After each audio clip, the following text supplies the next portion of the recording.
Hi, welcome to this brief 15-minute webinar in which I will discuss the business registration and the permitting process involved with opening a food truck. Now, this is a question that I get often. I probably do 20, 30 consultations per day, all in reference to food trucks. And for that reason, I'm going to try to simplify the process, simplify the explanation on the food truck permitting process. What we're going to discuss today, we're not going to go into the details of the process of getting each permit, but we are going to go into a bit of detail of what the permit is and which permits you will possibly encounter when you pull the trigger on your food truck business. Now, anyways, let's just get started. All right. Let's start with business registration. With business registration, there's a few options. You have incorporations, you have partnerships, LLC, you have sole proprietor. Those are the most common three options: partnership or LLC, which is interchangeable many times, a corporation, and then a sole proprietor. A corporation basically gives you protection. If you are now working for the corporation, to incorporate your company, you usually go through your Secretary of State, and you file the typical articles of incorporation, things such. Cannot go into too much detail about the incorporation. You can easily find details on my website at terraindavis.com about how to incorporate a business. Next one is a partnership. Partnership is similar to corporation, or LLC is similar to corporation, but LLC is that means a limited liability company, meaning that you have limited liability, but in some cases you can still be considered liable. This is the ideal format for partners, and it does provide some protection. The other form is of business startup, business registration, is sole proprietor. Basically, you are the owner of your business. Your business may be in a food truck, but if you fail suppliers and things, you get some bad beef, or food poisoning happen and someone sues you and things of such.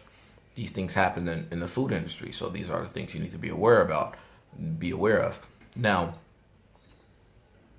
if you're only a sole proprietor, that means you and your business are one. Therefore, any risk, any lawsuits, it's directed at you, and your assets aren't protected. I always suggest to start a corporation, because corporation provides the most protection, and sometimes business. Sorry, I noticed on the camera I have something on my chin. Anyways, and I noticed that food businesses are extremely risky, and a lot of times they fail without the proper planning and without the proper team. So I suggest a corporation, and typically a corporate filing fee can be anywhere from $75 to $300. It's worth it. You're going to invest anywhere from 20 to 70 grand in your food truck. Actually, you probably can invest anywhere from 20 to 150 grand in your food truck. It's worth to spend $500 on protecting yourself. Consider it as insurance, and as long as you follow all the filing fees, you are just an employee of your company. That's my suggestion there. The other mandatory permits that you will see, I'll go through a list of them now, and I'll tell you what they are. So you have your mobile food vendors permit, which is every county that have any food truck laws will have their mobile food vendors permit that gives you permission to serve your food. You have your signage permit, which permission to place signage. You have your zoning permit. Of course, you have your vehicle licensing permit. You have your food handlers permit. You have your health department permit, and you have your fire certificate. Those are the typical permits that you will run into. Typical. Depending on your jurisdiction, um, depending on your jurisdiction, they may have some other permits. Now, your mobile food vendors permit. Your mobile food vendors permit is the actual permit that people consider the food truck permit. All these other permits are applicable to other businesses as well. So the fire certificate, the signage, the zoning, other businesses have to have those permits as well. But the food truck permit is commonly called the mobile food vendors permit. Now this permit is multi-tiered. This permit can be for carts, trailers, trucks, any mobile food vendor. Now, depending on what class of permit they allow you to get, if depending on what you're serving and the food that you are serving and how it's being prepared and processed, that process is what decides which permit the government will allow you to have. If you're only serving prepackaged food, you're low risk. So they'll allow you to have you'll get a low risk permit. If you're buying beef, cows, and you're butchering it and serving it and cooking it and serving raw meat and farm to table, you're high risk. Therefore, they're gonna have different requirements for your food truck to operate. And this is just the way it works. If you really want to protect consumers, if they really want to protect consumers, of course, if you're butchering a cow or if you're working with raw steak delivered direct from farm, you're going to have stricter regulations that you need to follow. And these type of food trucks that attempt to meet these regulations can get really, really expensive, because basically you need a mobile commercial kitchen. And then to get a mobile commercial kitchen, there's rules that needs to be followed. These are the most expensive trucks. You can see some of these trucks going for 80, 100 grand. And sometimes in reality, there's probably only 30 grand worth of equipment in the back, or 30 grand worth of labor and equipment in the back. And then there's the truck that can be anywhere from 60 grand and up, or you can find some that's 3-4 grand depending on your source. That's a mobile food vendors permit. Again, I can't go into the details. This is supposed to be a really short 15-minute webinar. You can sign up for a consultation with me if you wish to go into more details about the permitting process. Now, the next permit you'll see is your zoning permit. Zoning permit is extremely important because different jurisdictions allow different things. Some jurisdictions say a food truck can only operate out of one space. This is your lot. You have a food truck. You can park right here. You can park in this 3-block radius or this zone, and you can't leave. In that case, you may not want a food truck. In that case, you may want a trailer that you can drop off. Or in that case, there's people with carts that's operating out of 20-foot containers. There's those as well. So that said, it's kind of cool, right? If that zoning aspect can really influence this one little rule, this one little permit can really influence everything that's going forward, everything. If they allow you to say, you know what, you can buy as many zoning permits as you want, zone 1, zone 2, zone 3, zone 4. If you have the money, you can buy, 13 different zones, and you can pay for it, and you can work out these 13 different zones. Some cities allow you to park overnight. Some cities do not allow you to park in public parking spaces. These are the things that you'll learn about when you go research your zoning permit. This is just an overview. Again, if you want to go in a bit more detail, schedule a consultation with me, and then we'll go through that process. Another permit that you will definitely run into is your seller's permit. Seller's permit is permission for you to sell things and collect taxes. One of the issues that we have as vendors is the state tax and the federal tax reporting. With the state tax and collecting sales tax, you have to remember that it's not your money. It is not. The seller permit give you permission to collect taxes from the public and forward it over to the government, forward it over to the state. They're not paying you taxes. You're only a tax collector. If you keep this in mind, you ensure that all your taxes are paid and up to date. Another permit you'll run into typically all the time is your food handler's permit. The majority of states require that all food truck owners have at least one food handler permit holder on board. A lot of times they say they must be a food manager as well. This permit in order to get this permit, you must go through training. The most common training that you can go through is ServSafe. ServSafe is accepted as your food handler's permit in most jurisdictions in the U.S.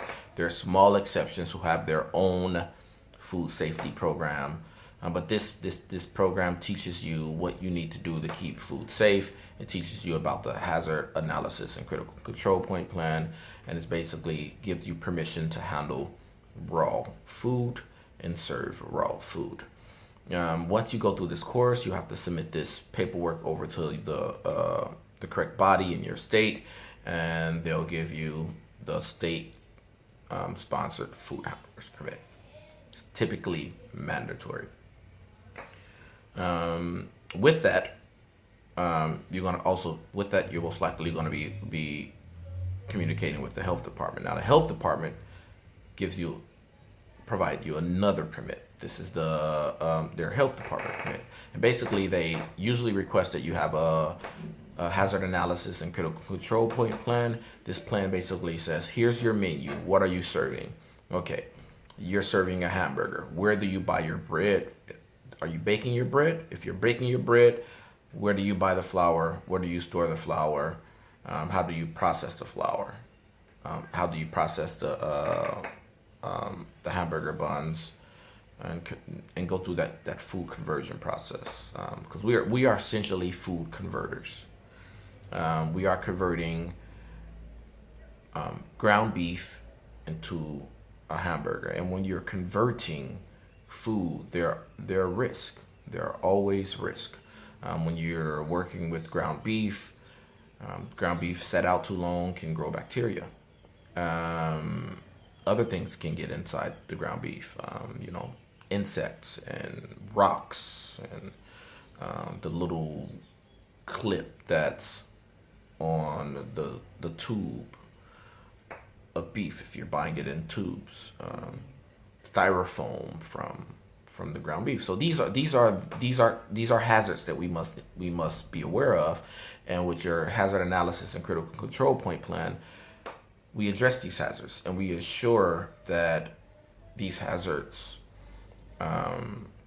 will be avoided at all costs. And if we do notice there is a piece of metal in our ground beef, what do we do? Do we toss the entire container out? If a piece of glass broke, do we toss the entire container out, or do we pick out the glass? These are the things that the health department will like to see, and they'll like to see this throughout your entire process for every food item. All right, And finally, one of the most common that you're going to run into is one of the most common, another common certificate that you'll run into, your encounter is just fire safety permits. You may have a fryer, you may have a grill, depending on the class of your food truck or trailer or cart. You may need to always have a fire extinguisher. But if you're a commercial kitchen and you're essentially the highest class of a food truck, they're gonna want you to have a fire suppression system.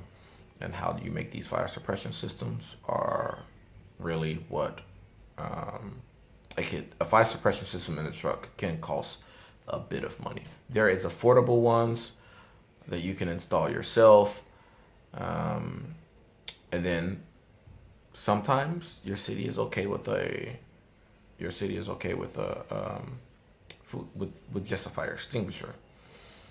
But these are things, and what if your city requires a suppression system, this need to be considered before you start building your truck. You need to know exactly where your sprinklers will be, and therefore you'll need to know exactly you need to know exactly where to pipe the suppression system. So before you even lay the walls up, you should know exactly where this is going.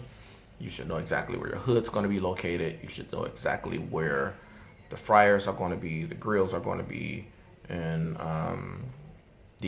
and other important heat generating devices and electrical devices. Okay, these are just the general permits that you usually see in most jurisdictions. Every jurisdiction have their own proprietary permitting process. Some have the most basic permits, what I just described to you, and then a few of them will have an extra permit that's unique to their area. But most of the time, you will run into the permits that I just mentioned, and very rarely will you encounter a permit that isn't about safety and isn't about permissions. Safeties and permissions. Most of the permits are really designed around safety, fire safety, food safety, health safety, pedestrian safety. That's the that seems like a valid trend in the industry, and it's needed. It's needed. We are working with heat and fire, and we're mobile. So again, I am available. Fill out the form on the page, and we can get you in, or we can set up a phone call and we can go through the process. If you have any other questions, there's other videos that I can send over to you that deal with the business planning process, the menu selection process, and other extremely valuable information. But it's best, let's get on the phone. Let's talk about your menu. Let's figure out what you're trying to do, and let's create a plan to come together. Let's create a plan to ensure that it don't take you 6 months to open up your business. Because if you're funded already, we can get you open typically in a few months, depending on your process and depending on what's available in your state. Okay, this has been a quick, it's supposed to have been 15 minutes, more like 20-minute webinar on the food truck permitting process. My name is Termaine Davis with Termaine Davis Strategic Advising. You can visit my site at termainedavis.com, which you're probably already on, and fill out the form if you would like to schedule a 15-minute session to discuss your food truck and your future business. Till next time, blessings.